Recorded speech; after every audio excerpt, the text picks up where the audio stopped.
comportamento, era como se você tivesse aplicado num ativo único. Então, a sua carteira, o seu portfólio, ele se transforma num ativo único. Então, quando da formação de uma carteira para minimização do risco, você deve trabalhar com ativos de correlação de tendência negativa ou de correlações diferentes. Certo? Uma outra forma de se medir riscos é o modelo CAPM, ou Capital Asset Pricing Method, ou modelo de precificação de ativos de capital. Essa é uma situação nova que envolve um elemento chamado coeficiente beta.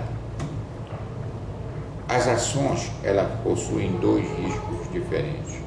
Ela possui o risco, por exemplo, operacional, o risco chamado risco diversificável, que é o risco de haver algum problema com a empresa e que você faz isso, você minimiza através da formação de uma carteira de ativos.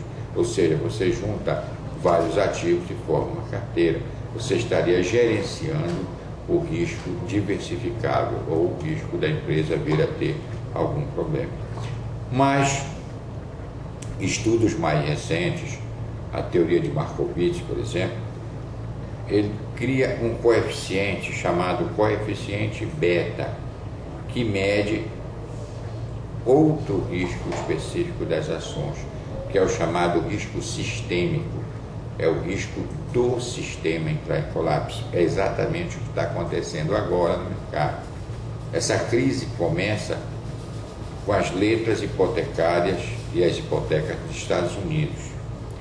E de lá ela se amplia para todo o mercado financeiro, inclusive do mercado acionário. Todos os ganhos havidos com as ações durante o ano de 2008 foram praticamente zerados em função dessa crise sistêmica, ou seja, uma crise que não é especificamente no mercado de ações, mas que, em função da relação de credibilidade que existe dentro do sistema financeiro, acabou atingindo o mercado de ações. É esse tipo de risco que é medido pelo coeficiente beta. Tá? Betas positivos tendem a ter o mesmo comportamento do mercado. Se o mercado sobe, ele sobe. Betas negativos têm o comportamento oposto ao mercado. Se o mercado sobe, ele desce. Se o mercado desce, ele sobe. Certo? Então, vocês podem analisar isso no slide que eu vou mostrar, que tem isso bastante explicado. Os betas também funcionam através de números. Por exemplo, um beta meio significa dizer que ele tem metade do impacto do mercado. Então, uma ação que tem beta meio, se o mercado subiu 2, ela sobe 1, ou seja, ela sofre metade da ação do mercado. Se o mercado subiu 2, 3, ela sobe 1,5, e assim sucessivamente. Uma ação que tem beta 3 significa dizer que ela tem 3 vezes o impacto do mercado. Se o mercado subiu 3, ela sobe 9. Certo?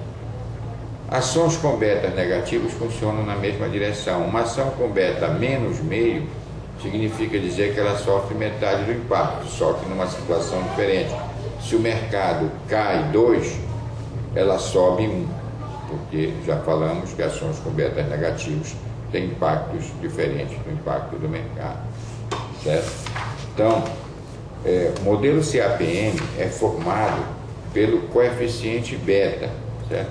E vocês podem ver essa situação no módulo de vocês através da linha de mercado de títulos, certo?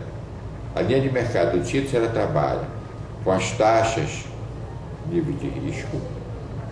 Os títulos livres de riscos considerados no mundo inteiro são títulos públicos, eles são considerados risco zero, porque são emitidos pelos países, então são títulos seguros. Se eles são seguros, o risco dele é zero. E claro, os retornos são menores do que qualquer outro título, certo?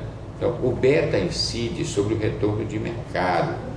A equação mostrada no módulo que vocês estão estudando, onde se mede um retorno de ativo, vejam que a taxa livre de risco é somada à diferença entre a taxa livre de risco e o retorno de mercado, multiplicado pelo coeficiente beta. Isso significa dizer que o beta incide apenas e simplesmente sobre o retorno de mercado. Ela não incide sobre a taxa livre de risco. E o retorno de um ativo é a soma entre a taxa livre de risco e o retorno do mercado, como pode ser visto no exemplo a seguir. Isso é o que nós tínhamos a dizer. Estamos à disposição para qualquer dúvida, para qualquer consulta, que vocês poderão utilizar os tutores, poderão utilizar a mim. Com prazer falar sobre isso com vocês.